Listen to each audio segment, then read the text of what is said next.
Well, thank you, Meg. It's a pleasure to be here. And I have to say, this is a real testament to the strength of our participants in research. This is our second virtual meeting, and we're really thrilled that you have stayed so involved. Here at the ADRC, one of the most important things for us is your safety. And your safety, both physically and mentally. And we have really worked hard to try to stay in touch, to adjust our process of being in touch with you, including all sorts of remote methods, including phone calls and emails and video chats. And as you can see, many of you have really appreciated these and joined us in many ways.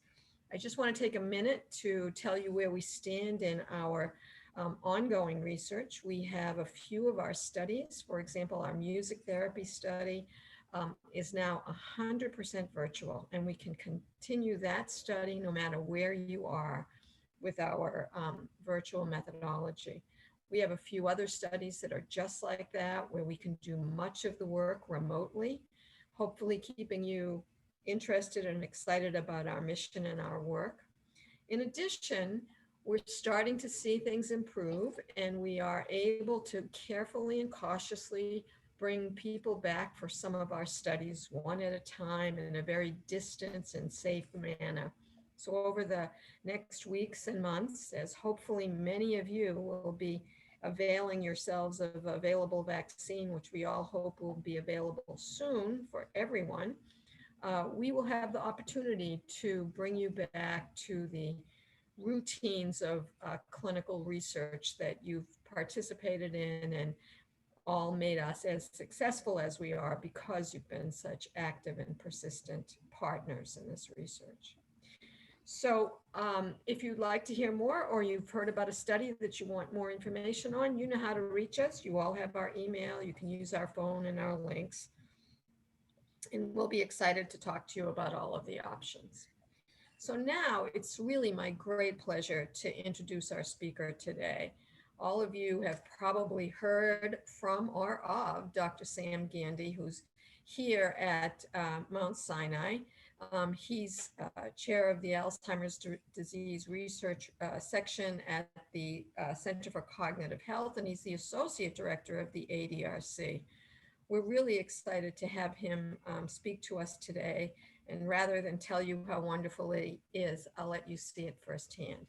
So, Dr. Gandy, would you like to begin? Thank you, Dr. Sano, for that kind introduction. And thank you to Drs. Sewell, Loizos, and Nugershell for getting this all set up. And mostly thanks to all of you for joining in our trials and for joining us by Zoom today.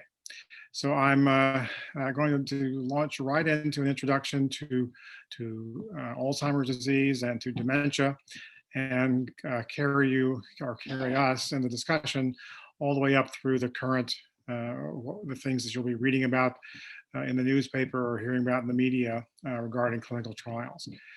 So if I had the first slide, thanks.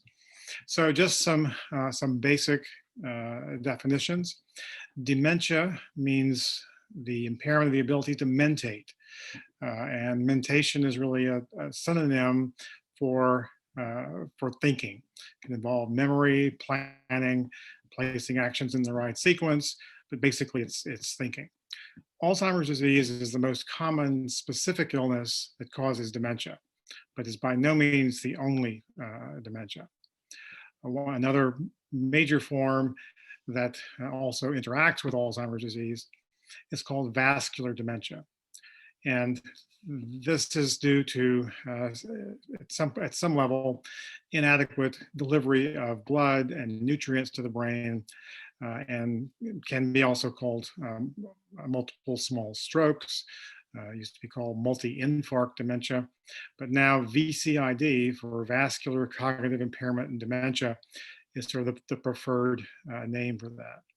There are vascular, there's sort of this pure vascular dementia, but there are also contributions of the vasculature to Alzheimer's disease. And this makes things fairly challenging for us clinically, but it's important to keep that in mind as we think about designing and interpreting trials. Next slide, please. So the basic problem shared by all these dementias, vascular, Alzheimer's and vascular dementias, is the loss of brain substance. On the right side of the slide, you see what the normal volume of a brain looks like during an autopsy. But on the left, you see the brain of someone with Alzheimer's disease. And the brain is shrunken, can be half the normal size or even smaller. These spaces in the middle of the brain, that's sort of this semicircle. I don't know if you can see my cursor or not, but this area in the middle there, it's called the ventricle. And the ventricles are large, not because there's hydrocephalus, but because there's loss of brain substance. So first main problem here is the loss of brain tissue. Next slide. So the basic pathology of Alzheimer's disease begins, as we understand it, with the accumulation of abnormal forms of normal proteins. So these are substances that are normally part of the brain during life. But what happens during Alzheimer's disease is that they change their shape and form these clumps. So on the left, you see a normal brain with these purple nerve cells, and represented on the right side is the Alzheimer's brain with the brown stained amyloid plaques. These occur in between nerve cells, and the neurofibrillary tangles that occur inside nerve cells. Now, the buildup of this material can occur far prior to, or even in the absence of clinical changes. So this doesn't, just because these structures are present, doesn't necessarily guarantee clinical dementia. That's one of the main things that we're trying to understand now. Now, the buildup of these proteins often triggers inflammation or an immune response in the brain, and that may be a major contributor to the development of symptoms. And we'll talk about something called the bystander effect as we get later in the talk. Next slide. So the molecule, or the protein that you'll have heard much about, is called the amyloid protein, AMYLOID. And basically, there are a number of amyloids in the body. And in general, there are diseases of various individual organs. And each organ develops its own particular type of amyloid. Like you can have amyloid of the liver, amyloid of the kidney, or amyloid of the peripheral nerve, amyloid of the heart, amyloid of the tongue. And these, in each organ, there's a slightly different gene that causes that particular amyloid. The thing they have in common is that they form these clumps with these particular staining properties, these special staining properties. So the amyloid protein that develops in the Alzheimer's brain will be released from a molecule called APP, which stands for amyloid parent or amyloid precursor protein. So that's the original gene is transcribed or expressed as this APP, and then there's breakdown to release the part that's yellow there that will then form the amyloid deposits or amyloid plaques. So if we go to the next slide, there are these scissors, these enzymes that cut the amyloid precursor protein, the APP, to release this yellow bar, the beta amyloid region of APP, and that then goes on to develop these plaques. Next slide, please. So now you see that as many of these yellow bars have been released from amyloid precursor molecules, they have formed these amyloid plaques represented by these clusters, these clumps of yellow bars there. And if you look at the bottom left, you see the actual human brain of someone with Alzheimer's disease, and that the brown material that you see there. There are three large brown circles with a scattering of smaller ones.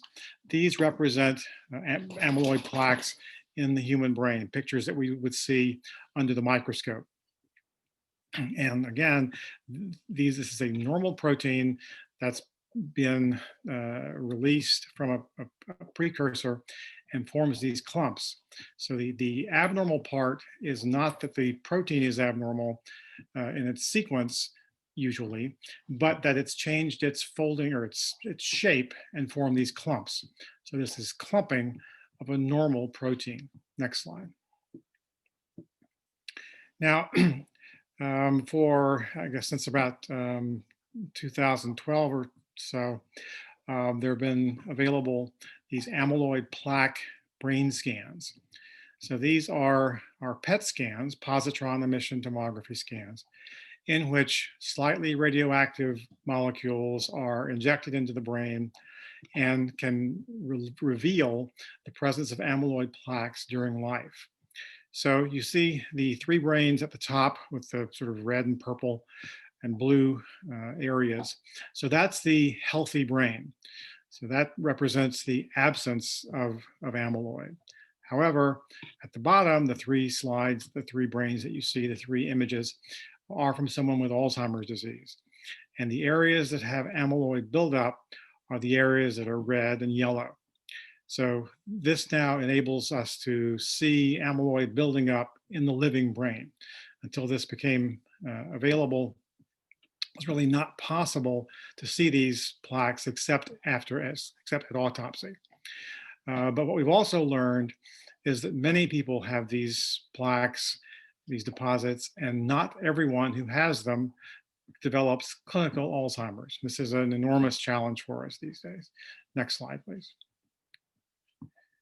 So in addition to these PET scans, you will probably have heard now in the past year about blood tests for Alzheimer's disease. These blood tests, some of them measure the amyloid and some measure the tangle protein, the neurofibrillary tangle protein called tau. It looks like this is going to really revolutionize our ability to detect these substances during life.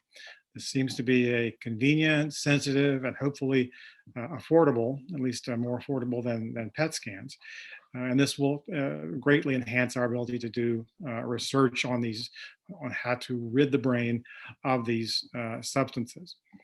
Now, and the amyloid plaque scans, though they're approved by the FDA, they are currently not reimbursed, paid for by third-party insurance. So they are usually, the cost is usually borne by clinical trials or by out-of-pocket payment. There isn't available insurance coverage or Medicare coverage for these scans. In addition to the amyloid scans that you've seen before, there are now tangle scans or tau scans. So we can see not only the plaques, but the intracellular, the neuronal tangles that also form part of the disease. Next slide. So the main risk for Alzheimer's disease appears to involve genetics, although it's not predicting on a person-by-person basis is still a major challenge. The genetic factors are especially important if a parent has been affected or any first-degree relative. If you have a parent or a sibling with Alzheimer's, that roughly doubles your risk for Alzheimer's. Now, the most potent identified single testable risk gene that we can detect in the clinic is called ApoE4, and at least half of all Alzheimer patients have at least one copy of ApoE4. But however, we don't encourage the ApoE4 testing on healthy people casually, and the performance of these tests requires pre and post-test counseling. And the reason for this, one of the important reasons, is to understand what the result means. This test is not like, for example, the test for Huntington's disease, where if you have the Huntington's mutation, excuse me, you're guaranteed of getting the disease. In this case, ApoE4 is a risk gene. It does not guarantee that Alzheimer's is in your future. No ApoE4 genes, if you have 0, does not guarantee that you're immune from Alzheimer's. And if you have an E4 gene, you can still escape and remain normal. So it's important for our assessment of clinical trial results, but it's not a perfect diagnostic test. Next slide. Now, you'll hear as we go through this talk, encouragement of lifestyle factors, or encouragement of adoption of healthy lifestyles and reducing your risk for dementia. And this is things like physical exercise and diet. And there are reports such as this one from the Alzheimer Disease Neuroimaging Initiative, that if you have an ApoE4 gene and do vigorous exercise, you can reduce the amyloid level that we see in your brain scan. So you see these two bars, with the top of the figure representing more amyloid buildup and the bottom representing less. And the comparison of the two columns there, the two bars, are non-exercisers versus exercisers, all of whom have ApoE4 genes, but the exercisers seem to have much less accumulation of amyloid. And we think, though we're not sure exactly what role amyloid plays in the vast majority of Alzheimer's disease, we think it's better to have reduced levels or no detectable levels than to have amyloid building up. So though we don't know exactly how to put it in, how to fit it into the picture, we think that less is better. Next slide.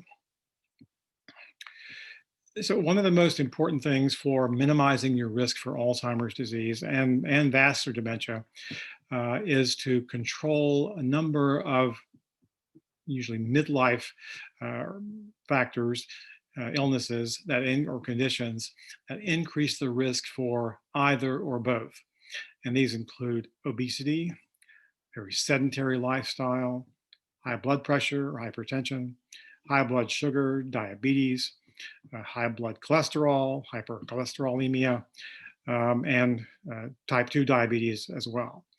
These factors seem to exert their effects on dementia beginning in midlife, though the illness itself may not express itself for decades. It seems especially important for people in their 30s, 40s, to begin controlling these illnesses and conditions to minimize their risk of eventually or later developing one of these dementias, either Alzheimer's disease or vascular dementia. Next slide, please. So physical exercise, mental exercise, and controlling these risk factors are best established. There are actually 3, not 2, but the best established ways to reduce Alzheimer's risk, or perhaps even to slow progression of Alzheimer's once it begins. This is a little more controversial, but there are reports from, for example, assisted living facilities where people who have the beginning of memory changes of Alzheimer's, if they then adopt an exercise regimen, they may, the pace of their decline may be slowed down, as apparently due to this exercise regimen. So controlling cardiac risk factors slows progression of both Alzheimer's and vascular dementia. Another important factor, in addition to physical exercise and mental stimulation, is socialization, social engagement. There's something about interactions of one human with another that stimulate things in the brain, the release of substances that help nourish nerve cells and keep them alive longer.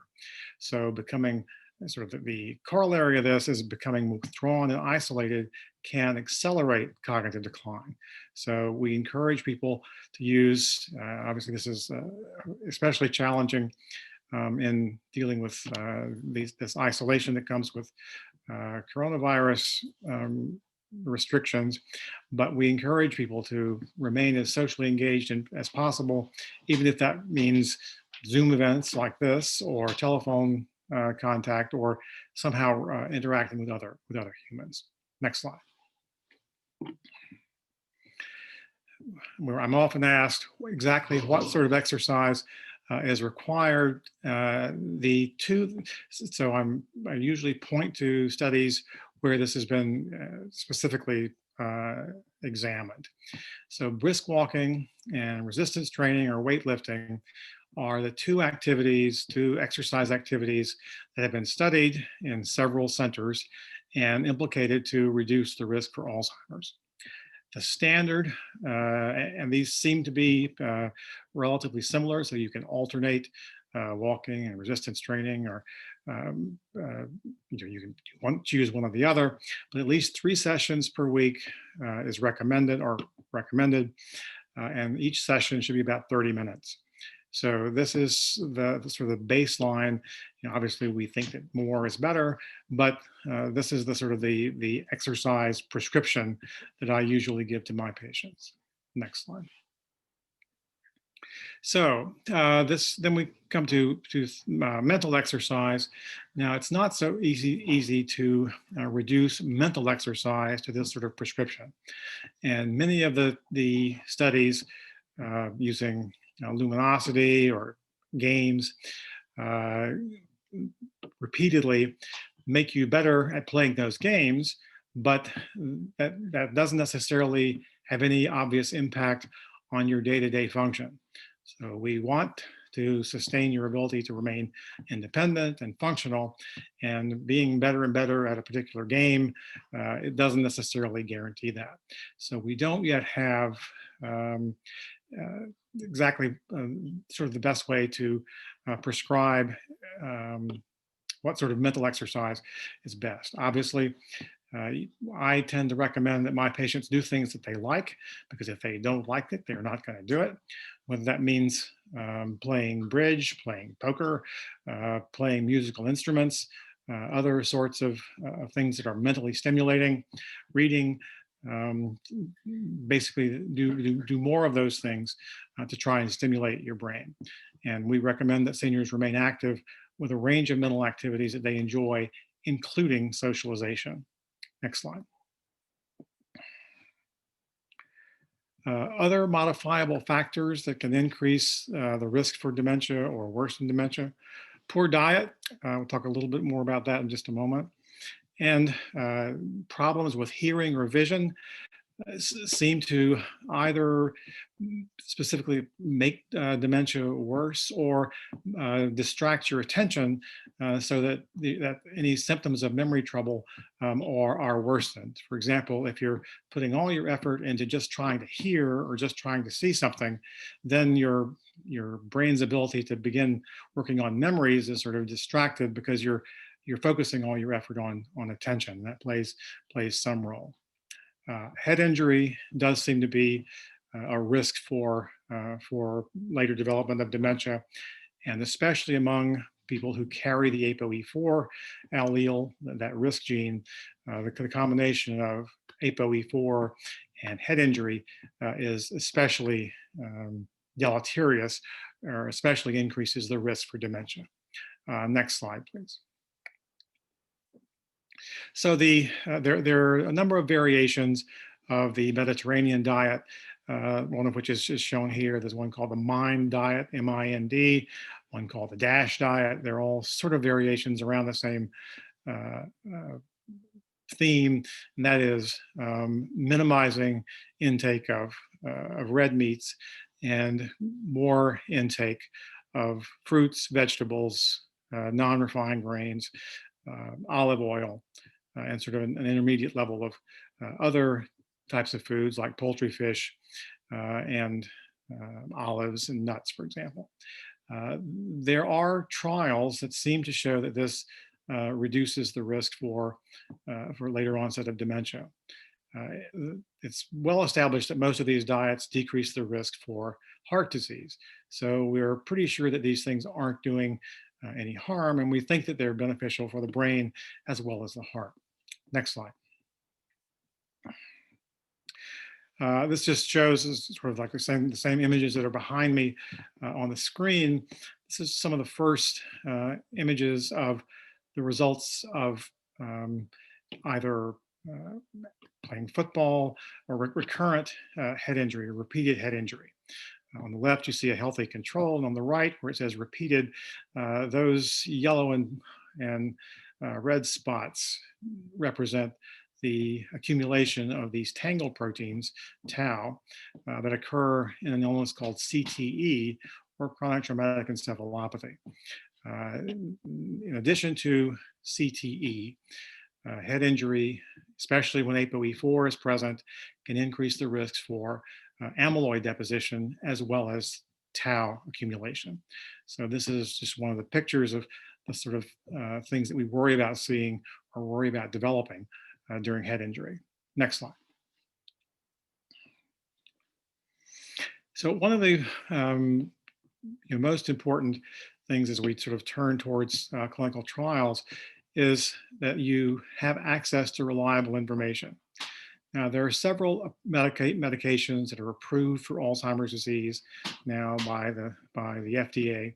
They fall into two categories, but in neither instance do any of the medications that are approved slow the progression of the disease, nor do they address the underlying cause. So unfortunately, nothing approved now changes either of those factors. There does seem to be, in some people, response to one or another of these drugs, in which there's a brief improvement, but then things begin to decline. So the medications that we have now are by no means optimal, and not everyone responds. We tend to try them; they're very safe. We try them in almost everyone, but the sort of the bang for that you get from taking the medicines, the benefit is usually not enormous. So the annual evaluation program at the Alzheimer Center at Mount Sinai as a subject or as a control is one way to sort of become engaged in clinical trial and have your cognitive health monitored on an annual basis. Get more information about this at the URL below, or you can just Google Mount Sinai Alzheimer Center. There's probably a telephone number that you can also get from one of the leaders who are here today. I'm not sure I know that off the top of my head. Next slide, please. Another place to get reliable information is through the website clinicaltrials.gov. And it's now required that all academic and pharmaceutical trials be registered at this particular website. So you can go there and plug in Alzheimer's, your state, Kansas, whatever, and then just click the search engine, and that will give you the choices of trials that are available for Alzheimer's near wherever you happen to live. This is also very reliable, well-maintained, and usually gives the name and phone number or email or both for the coordinators at each site so that you can reach people for more information and to register yourself to get to become involved. Next slide. So one of the targets that have been pursued the most in the last 20 years is the amyloid plaques. And in general, there have been small molecules, pills, but often infusions that have been used to attack the amyloid buildup. And these infusions are chemicals called antibodies. And you may understand antibodies a bit more now after the coronavirus epidemic and hearing about convalescent plasma, because in the same way that convalescent plasma contains antibodies to coronavirus, these anti-amyloid antibodies contain antibodies that are against the amyloid protein. And even as long as a decade ago, we've been able to show that monthly infusion of antibodies against amyloid can reduce the buildup of amyloid. If you see on the top line there are 4 subjects at various who've been in clinical trials with an anti-amyloid antibody.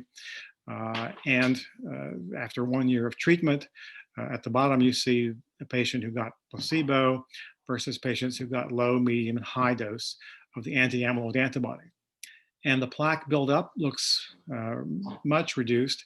It looks very promising in terms of pathology. Unfortunately, we have not seen, despite the ability to reduce plaque buildup, we have not observed meaningful clinical benefit yet. And that's the big challenge, is working out some protocol where we intervene with an antibody or some other drug in combination, singly or in combination, but ultimately have some meaningful clinical benefit in at least slowing cognitive decline, stabilizing, keeping people independent. We of course love to make people better, but our sort of first goal is just to stop the decline. And so though we can reduce the pathology, we've so far not been able to show meaningful clinical benefit. Next slide, please. So these are the antibodies that have been tried. Let me just hang on a second. I'm going to check I don't usually stop to look at here's Meg. 10 minutes and 10 slides. Okay, good. So this is a list of the names of the antibodies that have been tried clinically, and they have often challenging names: bapineuzumab, solanezumab, gantenerumab, and crenezumab. These have all done fairly well in terms of reducing plaque buildup, but poorly in terms of having any meaningful clinical benefit. Next slide. The 2 drugs that you'll hear the most about these days in the media are aducanumab, which is the Biogen drug, and donanemab, which is the Lilly drug. Again, these are anti-amyloid antibodies that are infused roughly once a month. So you come into the clinic to the center once a month for, say, half a day and receive this infusion or the placebo, and that's how these are being evaluated. Again, we are able to reduce the plaque burden as determined by PET scan, but we want to have meaningful clinical benefit. So is there some unrecognized explanation for why these strategies remove plaques but don't prevent cognitive decline? And will amyloid reduction therapy always fail for patients who already have symptoms?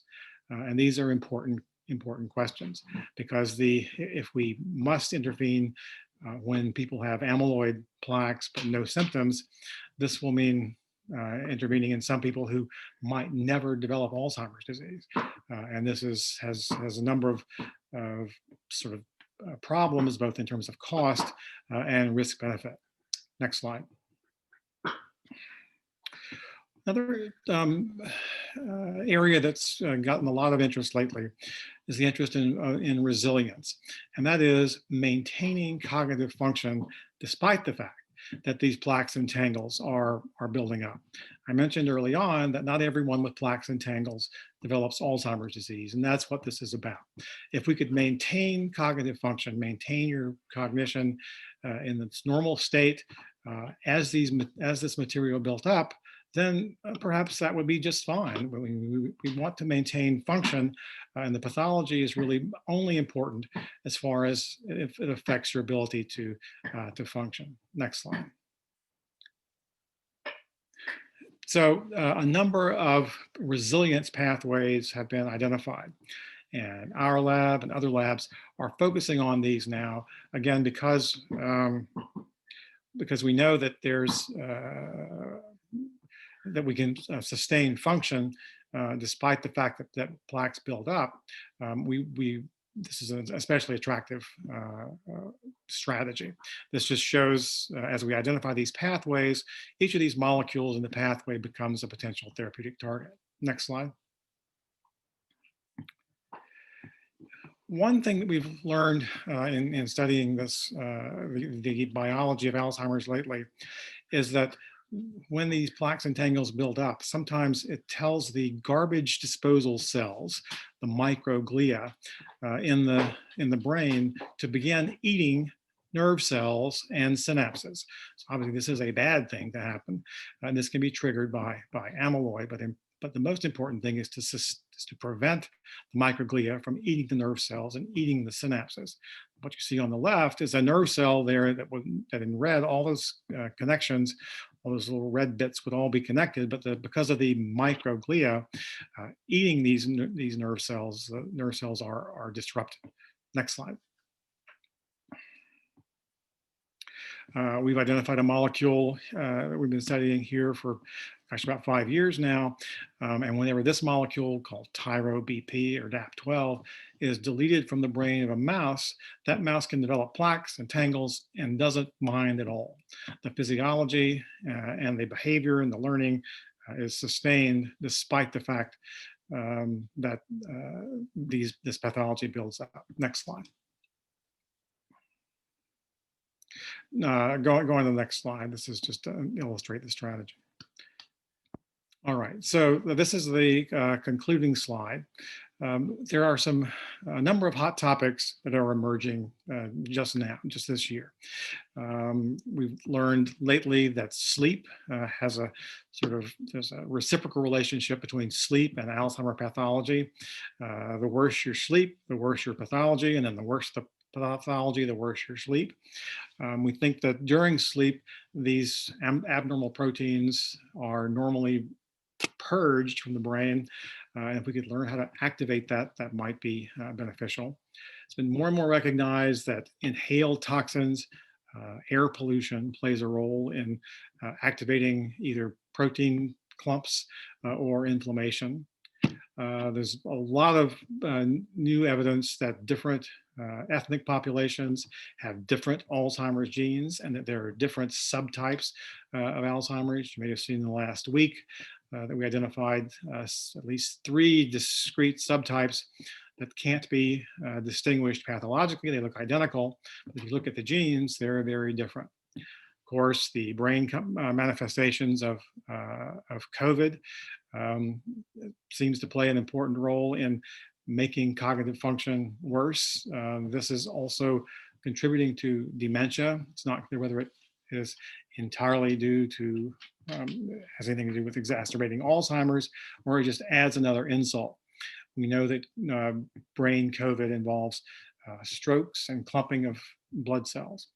End of life issues, of course, are important once, as patients with Alzheimer's disease progress and become more and more incapacitated. It's important to have advanced directives so that those things, the families and doctors and caregivers can respect people's wishes as the end approaches.